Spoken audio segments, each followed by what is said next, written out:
Hello and welcome back to another Rush Duel Links deck profile. Today we're taking a look at Jointech, which I think a lot of people kind of agreed that this deck didn't look like it was going to be very strong. We only got one new actual support for the deck, that being Jointech Stegosaurus is the only actual Jointech card we got, but we did predict we might be getting Gale Vinery, and this did come out in Selection Box 3, which did give it a little bit of extra power. Without Gale Vinery, I think this deck actually is a lot weaker, but with it, this deck is actually not bad. So first things first, you'll probably notice there are not very many spell and traps in this deck, and that is by design. But before we can really get into why that is, we should really go over the skill, Jointech Stampede.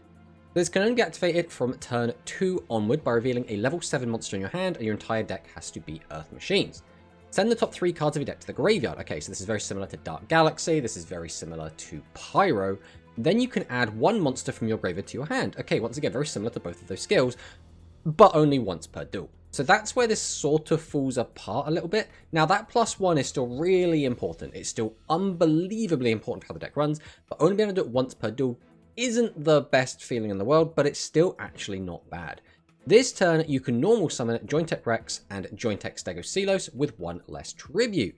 So if we consider those, and if we're able to summon more than one of those in a turn, for each of those bosses we summon, it's sort of like a +1, right? If we were to summon 3 of these in one turn, that's sort of like a +3. And then we can also get that one monster back from the graveyard, so that's sort of a +4. Well, it definitely is a +1, but it's sort of a +3 on top of that.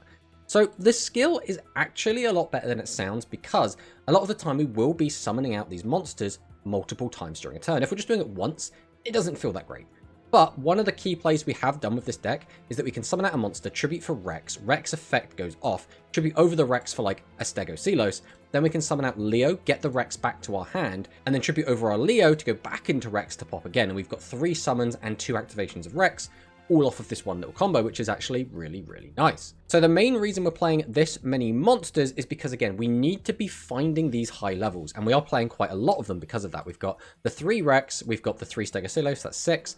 We also have the Ancient Golem, which makes 7, because Ancient Golem is just fantastic. And then we have Shield Boring Kong. This is our 8th. I have seen some people play as much as 9 in this. I think 8 feels about right, and some people have been mixing and maxing what this last boss monster is. I personally like Shield Boring Kong because the deck doesn't have great consistent ways to deal with set 3, so I think Shield Boring Kong is a good way to do that. We could use Shield Boring Kong, get something out of the way, it goes up to 33, attack the other 2 monsters, and then attack directly for 33, which is not bad, especially if one of those other monsters we have is like an Ancient Golem, for example. But another reason to play so many monsters is because we need to make sure we have plenty in the graveyard for something like Jointech Rex. We want to make sure that when we're using an effect like Nail Hedgehog, we are hitting a monster to just guarantee that everything's going to work as we need it to. Now, there are some other cards you could put in here. We did try this with Curse, but we found that Curse was very rarely live, so we didn't really gel with it that much. You could put something like Talismanic Seal Array to help deal with giant monsters, but then that sort of clashes with like Jointech Rex.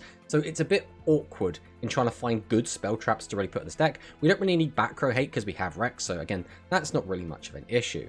But the whole strategy behind this deck is we want to fill up our graveyard by using our skill, by milling cards with things like Crusher Drone, or things like Raptor, or even things like Hedgehog, filling up the graveyard to get everything we need in there. Then we can use things like Leo and the skill to put those cards back into our hand, and ideally summon out a triple boss board.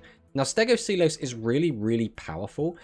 This card doesn't seem like it would be that strong, but usually, because again, we're getting out our boss monsters with a discount, because we're getting a free plus off of our skill, and because we're playing so many monsters, this effect is going to be live a lot of the time. Now, the other added benefit of this is we do now have Gale Vinery, who can reduce the defense of your opponent's monsters by 800, but this is only live if we get a Tails. But if we do, we can then reduce things' defense to be low enough that Stegosaurus can pop them. Now, there will occasionally be monsters that have way too much defense and we're going to pop them anyway, but those situations should be few and far between. But going through the card by card, Ancient Golem, still fantastic, turns off your opponent's battle traps, really good. Piercing, also really good for the deck, because again, the deck can struggle to get through defense position monsters a little bit. Then we have Rex, again, really important for the skill, popping back row and recycling, all good things. Nail Hedgehog is another way that we will get over big creatures. We can just reduce their attack using Hedgehog and using Vinery, and then be able to attack over them. We've got the Shield Borer and Kong to deal with defense position. Stegocelos is the other key boss of the deck. Then we have Raptor. Raptor is actually really important because a lot of the time we really need to get those cards into the graveyard, because if we aren't seeing like 2 bosses early, and that includes 1 in hand, 1 in grave, the deck doesn't play super well. That's why we're playing so many bosses. So Raptor is actually really important, as well as that burn can come up. Another really important piece of the deck, Leo, being able to get those bosses back to our hand. Because again, if we have like a Rex in hand, we want to just mill a bunch of cards. So like we'd summon out a Raptor, for example, then activate the skill, reveal the Rex, ideally mill into like a Stegocelos, then summon out Leo. Leo gets back the Stegocelos, then we can just tribute both of our monsters to summon out both of our bosses, and we're kind of off to the races. Then we have Crusher Drone. This card isn't that great, except for it mills 2 cards. Now, going up to 1600 attack is fine, but it's nothing special. Realistically, this is in here because we want to just mill more cards into the graveyard. This card might as well just read mill 2. Again, Vinery is really, really important. I will say, this card is maybe a little bit too important for this deck. There have been a lot of games where we either won or lost based on the fact, did we find Vinery, did we not find Vinery, because either of its effects would have helped. And sometimes even it was, if we get a tails here, we're going to win. If we get a heads here, we're not going to win. And there was a couple of those situations. So I'm not too fond of having games be down to coin flips, but it is still a really, really powerful card. And like we say, its heads and tails are both really good. Then we have Cork Trooper, decently statted card. 900 defense is actually not bad. 1400 attack is obviously fine. The effect doesn't come up much, but being able to burn your opponent for 300 to 600 damage is actually quite nice. So it does come up and it can be really useful. And then we're playing the Crafter Drone again, just to kind of turbo through the deck, because we need to find these bosses in order for anything to work. Then for our Legend spell, Pot of Greed, there's no reason not to use this. And then Widespread Ruin. And we have actually had a lot of games where we've considered cutting the Legend Trap altogether. The reason being that if this is the only card we ever set in the back row, if your opponent has any kind of back row hate, they will just pop this. And if your opponent's going to be playing something like a extra plasma, they're just going to be able to pop this for free because it's not a compulse, right? So they just get an extra 2 mil. So it kind of, in a lot of ways, isn't actually great for the deck, but it is still really good against something like Red Boot that doesn't typically play back row hate and can get really messed up by Ruin. So it's kind of a meta call if you want to use it or not. This deck overall did perform a little bit better than I was expecting. I think some people are thinking this deck is like really, really powerful, and a lot of people think this is kind of a joke. I don't think it's either. I think it's kind of in the middle. This is a fine deck. The deck is fine at building a board. It's reasonably good at dealing with your opponent's back row. It's reasonably good at not bricking. It's reasonably good at doing everything it wants to do. It can struggle into getting a lot of damage through set 3. It can struggle against dealing with one giant monster.